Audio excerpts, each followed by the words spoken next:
If anyone had ever told me a few years ago that we would ever read headlines like these in American newspapers, I would have called him crazy. Yet here we are, reading them.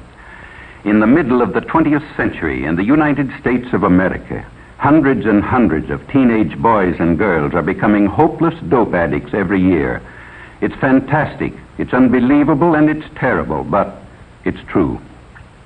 The government maintains 2 hospitals just to treat drug addicts at Lexington, Kentucky, and Fort Worth, Texas. It used to be a rare thing for a juvenile to be admitted, but look at these recent figures. And remember, these are only confirmed addicts who have come to the attention of federal authorities. How many others are still only occasional users of marijuana or heroin, morphine, or in some cases sleeping pills? It's pretty hard to estimate. But there's one sure thing. Nobody is going to stay an occasional user very long. This is one game nobody beats. If you use narcotics, before long you'll have the habit, about the hardest in the world to break. And the dope addicts say, you're hooked. Well, how does one become hooked? The simplest way to answer that is to talk to someone who has had the experience. This is the home of Mr. and Mrs. Walter Howard. They just got their teenage daughter back after a 6-month nightmare that even Edgar Allan Poe couldn't have improved on. Mrs. Howard agrees to let us talk to her daughter, Phyllis, when we explain that we could use her case to help others avoid the same mistakes.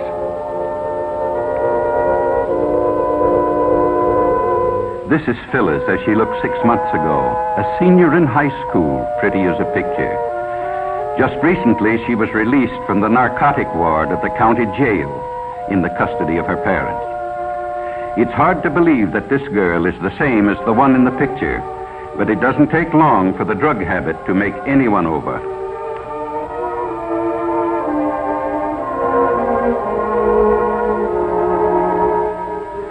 Phyllis wasn't anxious to talk about her experiences with dope, but she could see how her story might be used to help others, and she began to talk.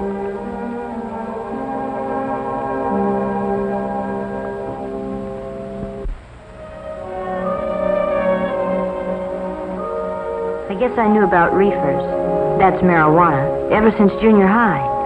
Some of the boys smoked them, the ones who couldn't get along, who were afraid of everything. You know, the ones with no backbone.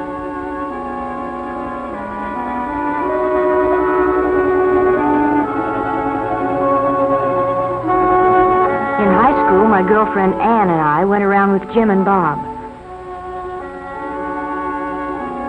They both smoked pot. That's jive talk for marijuana.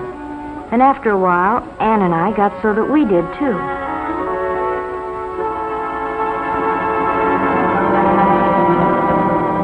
It's funny what it does to you. Everything speeds up to 100 miles an hour. You think you're real sharp and you laugh a lot. You feel like you're the biggest person in the world.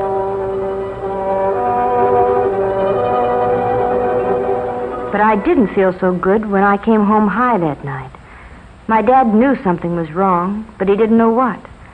Mother was sure her daughter would never do anything bad. I'd been smoking pot for quite a while before I met Chuck. I guess he was what the newspapers call a peddler. He supplied the kids at school with whatever they wanted. Most of them used reefers like us, but some liked stronger things. There was something intriguing and different about Chuck. I guess I appealed to him in some way, too. Anyway, I found out later what it was about him. He had the heroin habit. He was hooked. Chuck and I started running around together, and one night he asked me up to his place. I knew by now he started peddling after he got the habit, so he could get H for himself. He needed a lot, because he had a big habit. You know something about hypes? They're like a disease.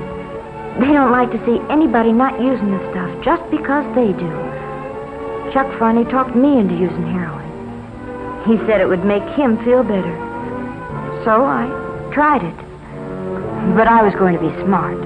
Just take it or leave it. Nothing was going to happen to me.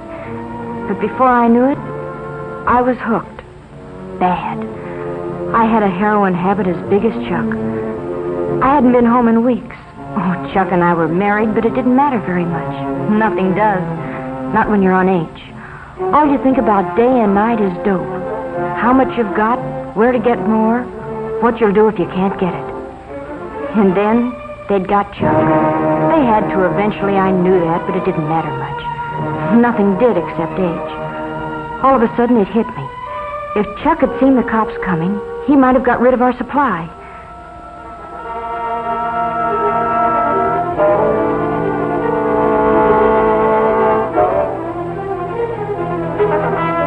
That's what happened. Chuck got rid of everything.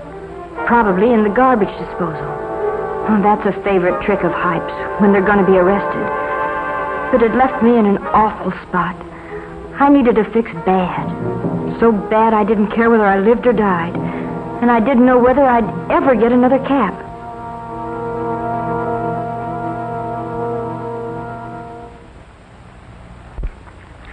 In the meantime, Phyllis's parents had nearly gone crazy. They hadn't seen or heard from their daughter in months.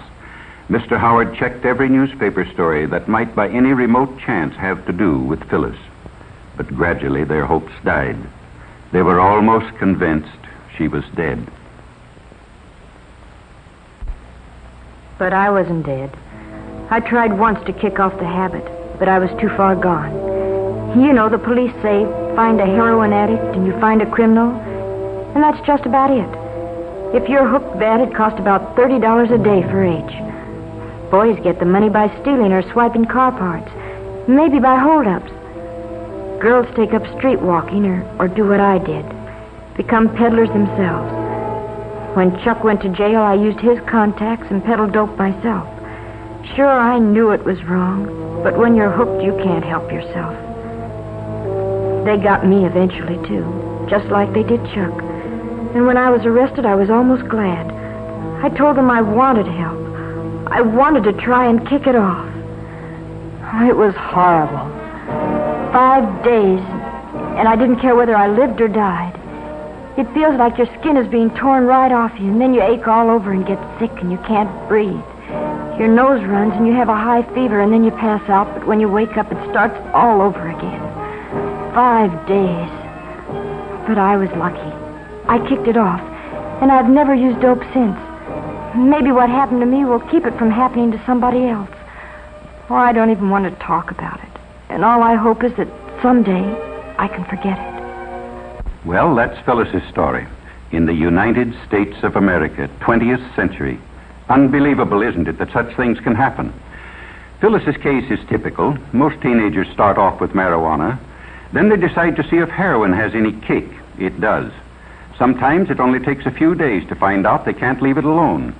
In order to get money to buy it, they turn to crime. And that's the story. There are practically no happy endings when you fool with drugs.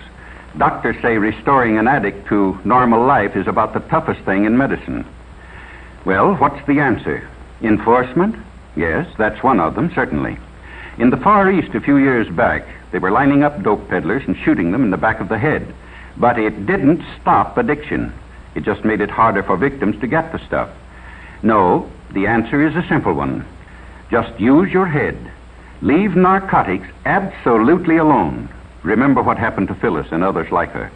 Talk it over with your parents or school counselor, somebody you have confidence in.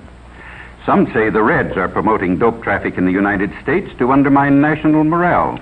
They did it in China a few years back. It's certainly true that the increased use of narcotics plays right into their hands. But why not show everybody, including ourselves, that young American men and women have too much intelligence to make such a stupid, ghastly, tragic mistake? Let's make tomorrow's headlines read like this.